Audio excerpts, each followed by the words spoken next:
Beberapa tahun terakhir ini pembicaraan tentang utang tidak habis-habisnya digoreng, dimasak, direbus, dan kemudian menghantui pikiran kita. Bahkan tidak sedikit juga orang yang takut berhutang. Menurut hemat saya, ya utang tidak selalu buruk. Karena utang itu juga adalah bermakna bahwa Anda bisa memperoleh sesuatu yang Anda tidak bisa peroleh. Asal utang itu adalah untuk investasi, untuk membangun hidup Anda ke depan. Yang bahaya itu adalah utang kalau Anda pakai untuk konsumsi, untuk bersenang-senang. Ya misalnya utang untuk beli skincare, utang bisa dipakai untuk membeli tiket konser. Yaitu untuk bersenang-senang, setelah itu ya Anda hanya mendapatkan sisa-sisanya saja. Tapi kalau Anda gunakan utang untuk mengambil KPR, Anda pakai gaji Anda tidak sanggup, tetapi Anda bisa menggunakan penghasilan Anda di hari esok. Itulah gunanya menjadi orang muda, karena orang muda itu masa depannya masih panjang. Dan pendapatannya akan meningkat kalau Anda investasi juga dalam pendidikan. Tidak mengherankan Sean Shakey pernah mengatakan bahwa utang tak selalu buruk. Karena KPR bisa membantu Anda memiliki rumah, student loan kalau ada di negara Anda, bisa membantu mahasiswa mencapai cita-citanya dan mendapatkan pekerjaan yang jauh lebih baik di hari esok. Kedua investasi itu katanya akan baik kalau bunganya rendah. Nah, dengan utang tentu saja kita bisa membangun pertanian, kesehatan, pendidikan, infrastruktur, you name it. Ini banyak sekali yang bisa kita bangun dengan menggunakan utang yang kalau kita kelola dengan baik. Sehingga kemudian penduduknya akan bekerja lebih giat dan mendapatkan fasilitas yang lebih baik, stuntingnya berkurang, masyarakatnya lebih sehat, dan hidup kita akan lebih layak. Dan kita akan dihormati di dunia karena mempunyai pendidikan dan kesehatan yang lebih baik. Nah, perlu diingat pula bahwa hutang harus dikelola atau utang mengelola kita. Demikian kata Dave Ramsey. Mudah-mudahan negara kita bisa mengendalikan utang dan tidak terkendali seperti yang terjadi pada banyak sekali orang yang terlibat dalam pinjaman online belum lama ini. Ada sesuatu yang menghantui pikiran saya, yaitu bagaimana ceritanya negara-negara menjadi kaya. Saya bangga sekali kalau pergi ke Singapura, ke Prancis, ke Amerika, ke Jerman, negara-negara yang Anda sebut luar biasa hebat, termasuk Kanada, Norwegia, bahkan Finlandia katanya pendidikannya keren sekali. Dan banyak sekali negara-negara yang masuk dalam indeks kebahagiaan tertinggi di dunia. Tapi apa sih yang terjadi? Saya coba lihat angka yang disebut sebagai utang per kapita atau utang per orang. Jadi jumlah utang negara itu yang begitu besar kemudian dibagi pada jumlah penduduk. Kan tiap negara jumlah penduduknya tidak sama.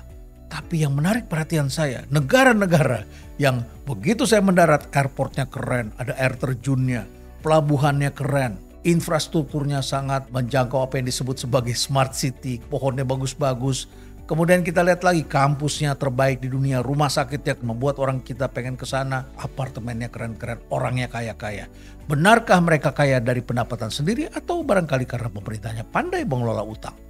Ternyata negara-negara yang akan saya sebutkan ini utang per kapita terbesar di dunia. Mari kita lihat misalnya Singapura, ternyata utang per kapitanya $114.000 atau sekitar 1,7 miliar rupiah. Kemudian kita lagi Jepang, utang per kapitanya $88.000 atau sekitar 1,3 miliar rupiah. Italia 50 ribuan dolar. Prancis 46.000, Spanyol 33.700, Luxembourg ini negara kecil yang kelihatannya tenang-tenang saja tapi utang per kapitanya $27,6 ribu. Jadi besar sekali ya negara-negara seperti ini. Saya ingin pisahkan dengan negara-negara yang ternyata masuk dalam ranking World Happiness Index. Bagaimana mereka menduduki puncak 20 top kebahagiaan dunia. Finlandia. Ini adalah ranking nomor 1. Utang per kapitanya besar, $34.000 per kapita. Dan saudara bisa lihat di sana, angka bunuh dirinya tinggi, mereka sangat depres karena jarang lihat matahari juga. 1 tahun hanya sekitar 2 bulan mereka melihat matahari. Kemudian Denmark, ini $20.687. Swiss nomor 3. Kalau saya ke sana, public transportnya juga keren sekali. Orangnya juga kelihatan kaya-kaya. Ternyata utang per kapitanya $38,2 ribu. Belanda $27.613. Kemudian yang kelima Norway $36.101. Kemudian Swedia nomor 6, utang per kapitanya $18.500. Jerman $34.881, nomor 13 di dunia. Nomor 14 Kanada $55.601. UK nomor 17 40 ribuan. Amerika Serikat ini kampusnya keren-keren, $92.100. Kemudian Belgia, negara yang lebih kecil, ini utang per kapitanya $53.500. Berada pada posisi nomor 20 paling bahagia di dunia. Dan Anda terkejut mereka ternyata dibiayai oleh hutang. Berbanding terbalik dengan keadaan di negara-negara yang utang per kapitanya kecil. Kan harus kita syukuri. Ternyata utang kecil ini menunjukkan juga tidak kredibel di mata para kreditur begitu. Dan kita lihat di sini, negara-negara dengan utang per kapita yang rendah ternyata pasarnya jelek, airportnya jelek, pelabuhannya jelek, penduduknya miskin, kemudian kampusnya tidak ada yang baik, startingnya tinggi. Ngeri kadang-kadang saya lihat negara-negara dengan perumahan fasilitasnya juga sangat tidak memadai. Misalnya saja Kenya, utang per kapitanya cuma $1.400. Nigeria lebih rendah lagi, separuhnya sekitar $675 per kapita. Kamboja $540 per kapita. India airportnya bagus di Bangalore dan ada 1-2 airport memang bagus. Tapi utang per kapita di India hanya $1.326. Bangladesh itu sekitar $874.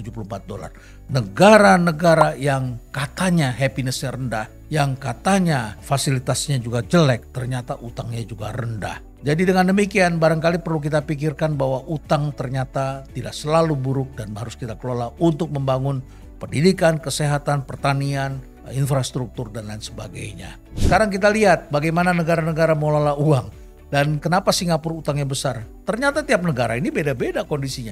Singapura itu utangnya besar karena dipercaya. Mereka membuat negaranya menjadi financial center. Jadi bank-bank besar dan perusahaan investasi besar di dunia ngumpul di situ. Demikian juga perusahaan-perusahaan logistik, riset dan sebagainya ngumpul semua di sana dan mereka taruh uang di situ. Termasuk konglomerat kita, termasuk mereka yang dikejar-kejar sebagai koruptor. Taruh uangnya di sana, pajaknya rendah dan mereka nikmati. Tapi Singapura kemudian pinter. Uang ini mereka investasikan, termasuk mereka bikin untuk airlines mereka yang bagus.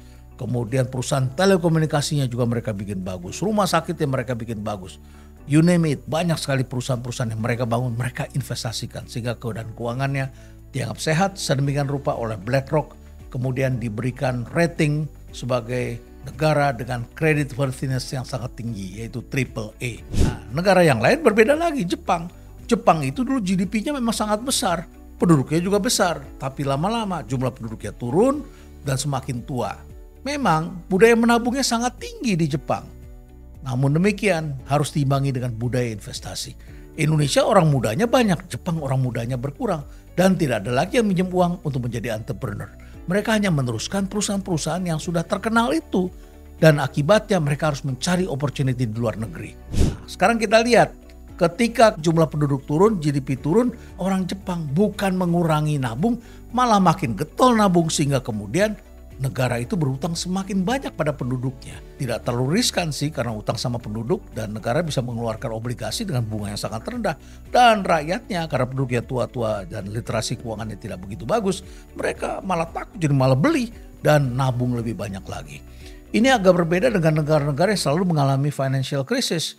Karena budaya menabungnya tidak ada dan orang tidak percaya pada negara itu dan tidak bisa menjadikan negara itu sebagai financial center. Sebut saja Sri Lanka, Pakistan, Yunani. Yunani pernah dipercaya tetapi tidak bisa mengelola dengan baik dan akhirnya mereka utang per kapitanya menjadi sangat besar sekali. Amerika lain lagi. Amerika itu sejak merdeka memang sudah ngutang yang sangat besar. Utang sejak merdeka itu tahun 1776 adalah $75 juta.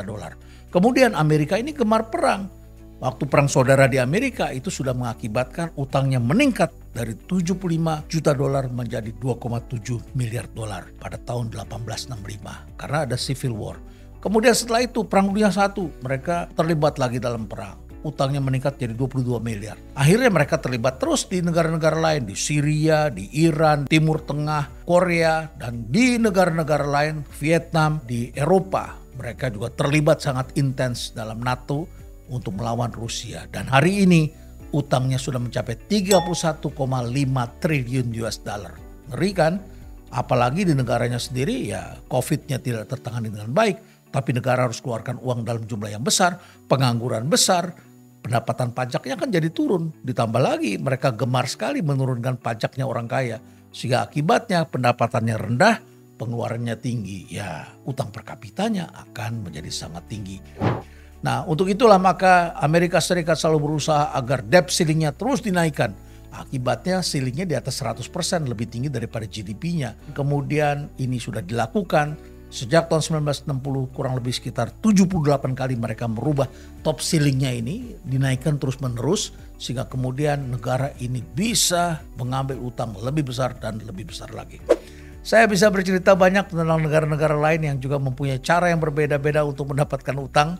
Walaupun di Indonesia utang per kapitanya masih sangat rendah, sekitar $1.800. Namun tetap perlu saya ingatkan bahwa utang negara kita ini memang terus meningkat. Semoga kita bisa mengendalikan utang kita, kalau tidak utang bisa mengendalikan kita. Akhirnya saya ingin menutup apa yang disebut oleh Dan Ariely. Dia pernah mengatakan bahwa not all debt is bad. Tidak semua hutang itu pada dasarnya buruk. Dari waktu ke waktu kita juga perlu untuk menggunakan utang ketika memang ada alasan untuk mendapatkannya. Sebuah bangsa yang baik selalu menggunakan utangnya untuk melakukan pembangunan, memberikan benefit kepada masyarakatnya, namun juga perlu untuk membangun kepercayaan dan branding. Maka itu kita perlu menjaga persatuan dan juga menjaga nama baik bangsa kita. Stay relevant.